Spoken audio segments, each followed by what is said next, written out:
फुलाची सावली झाडाशी, मातीला गंध, मातीला स्पर्श, जगण्याची नवी ओळख हरख, चंद्राची हळवी कहाणी,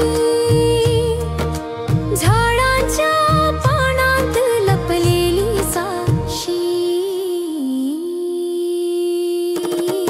आभाळ गातो, धरती नाचते, सप्तरंगामध्ये स्वप्नो बहरते, सूर्याच्या रेषा जीवन गवस